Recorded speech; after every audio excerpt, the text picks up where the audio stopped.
Welcome to Phoenix Soul Life. My name is Melissa, aka Phoenix Soul Child, and I am here today with this pick a pile reading for you.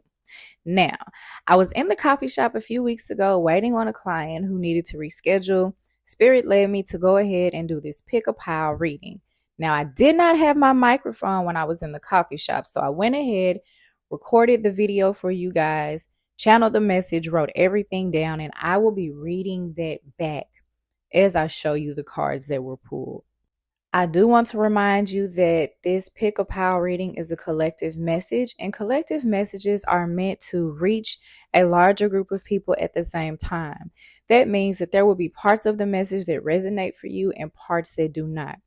If it don't apply, let it fly. Do not ever try to force a message to be something that is for you if it's not. It's very important that you use discernment. And you can always ask God, the universe, your ancestors, the angels to send you confirmation that a message was for you. Now, I want to give another disclaimer or public service announcement. Legitimate spiritualists and astrologers are not going to message you asking you for money, saying that something drew you to them and that they have a message for you. That is like scammer 101. So if you experience that, just block the person and keep it moving. Now go ahead and switch gears. Before we get into the actual reading, I would like for you to get as centered and as calm as possible. A lot of times people are looking for insight and they go into this space of desperation and bring a chaotic energy to the space, and then they cannot really receive what's for them. They don't listen with clarity. They listen with desperation and all these other mixed emotions. So let's just take a moment. I'm going to ask you to take 5 slow, deep breaths, breathing in through your nose and out through your mouth.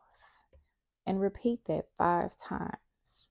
And as you're breathing, I would love for you to visualize the air that is coming in through your nose, pushing all of the confusion out of your body and making room for clarity so that you can receive the message that is for you. Continue breathing in through your nose, out through your mouth. Cleansing air, making space for clarity. Cleansing air, making space for clarity. Cleansing air, making space for clarity. Once you find yourself feeling grounded and more in a state of peace, I will ask you to look at the 3 piles that are represented and choose the pile that you are most drawn to, whether it's because of the stone that is there or just something is drawing you to the pile. And once you have discovered the pile that is for you, you can skip ahead to this reading to hear your message. Some people may say multiple messages are for them, and that's fine too. That's between you and spirit. I hope that you enjoy the reading. Remember to like, subscribe, and share. Enjoy. And focus on the crystal that you feel most drawn to, and it will let you know which message is for you.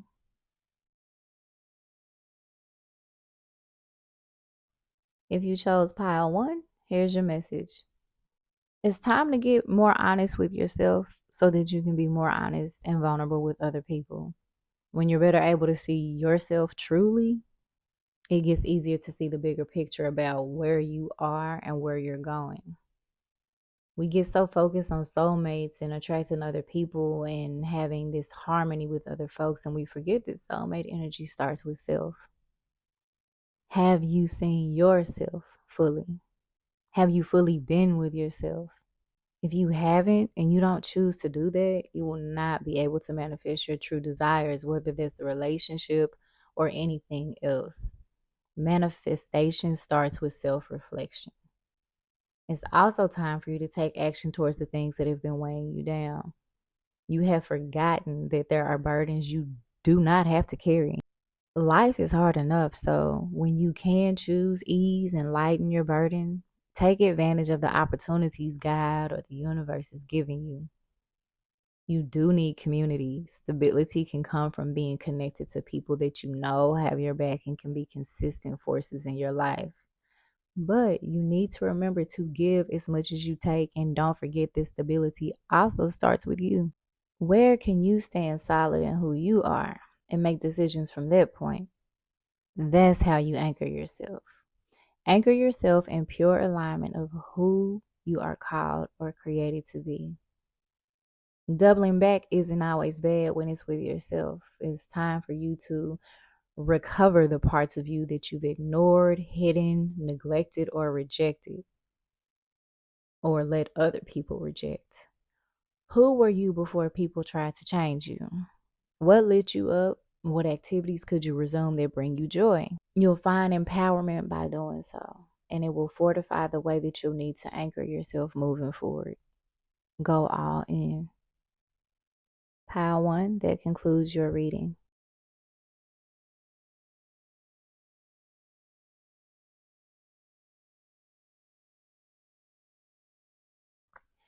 If you chose pile 2, here's your reading. There's an area of life where you're really trying to push, push, push right now, and you should really be surrendering to the moment.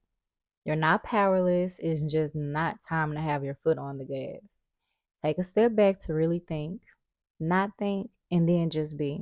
The answers will come to you, and when you have the clarity, you will not feel the need to rush and push. You will, however, naturally feel like you have the strength to move forward, and you'll have the guidance you need. You can also expect a trusted friend to be very helpful, and trust that your ancestors and spirit guides are also trying to show you the way by speaking through others or giving you signs. There are many talks about forgiveness and forgiving others in order to have peace. What I'm getting though is that you're not the one that needs to do the forgiving with others. You need to forgive yourself. You need to be more understanding of yourself and the reason that you made the choices that you did. No, you can't take it back, but you can change how you move forward, and that part is up to you. No one can force you to make the changes that you know deep down inside you're supposed to be making. But sometimes you just need to be willing to play the game of chance and see just how good life can actually get. You're always thinking the worst case scenario because you think it keeps you grounded, but it doesn't. It keeps you bound to a negative mindset and helps attract situations that match exactly what you expect. It's time for you to awaken to yourself and the power of your mind and thinking. It's time for you to expose yourself to ideas that are new and people who know more than you about certain things. It's going to help you elevate. So pay attention to what's going on around you. And while there are some people you need to be careful with, overall, that's not the case. Be careful with your thoughts and the way you communicate with people. Some things cannot be taken back once they're said.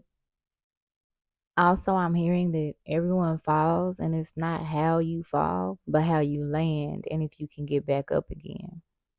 Take advantage of this time of surrender and reflection because more people will be taking notice of you and what you're doing. Being clear on your end will help you better navigate all that's coming your way. And it's time for a fresh start, so do the thing you've been thinking about doing. For some of you, it's moving, others, it's a new job or a new project or just a new sense of style. Whatever it is, don't worry about how it will work out. Just do it. And if you do not like the change that you've made, make another one. Each season prepares you for the next one, no matter how long it lasts.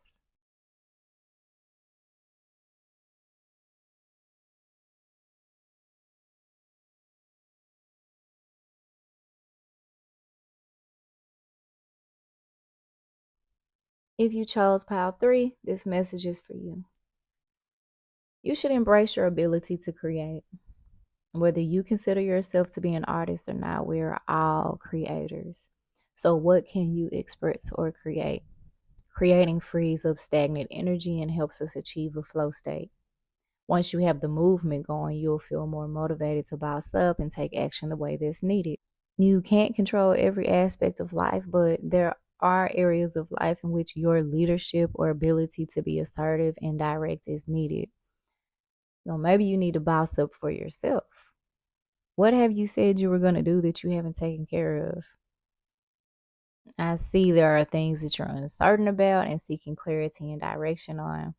Meet with someone you trust that has the ability to see and know. And even if they don't consider themselves to be a psychic or a prophet, this person has the gift of spiritual sight and knowing. Ask spirit to direct you to the person to book with or to connect with if you're having trouble choosing. And being in a state of confusion or just needing clarity can be tough. So, Spirit wants to remind you that it's important to embrace the opportunities for enjoyment. Indulge in the sweet moments of life, whether it's a hug from a loved one, time in the sun, a taste of chocolate, smelling flowers, a dance party in your room. It's time to indulge in something pleasurable. And whatever it is, that thing that you're waiting on, you need to have patience for it to happen. There are so many possibilities that exist in the world and for your desires. So think on them, explore them, and watch for messages to confirm that you're on the right track. Don't go out of your way searching for them, but just be open to receiving them. And it's also important at this time that you address your wounds. Pay more attention to what hurts your feelings and begin to explore and ask why. And no matter where those wounds came from, it's your responsibility to take action towards healing them. Dig deep and think on them. Learn to communicate with depth and vulnerability with safe people. And you might even consider that it's time for you to get back into therapy. Pile 3, this concludes your reading.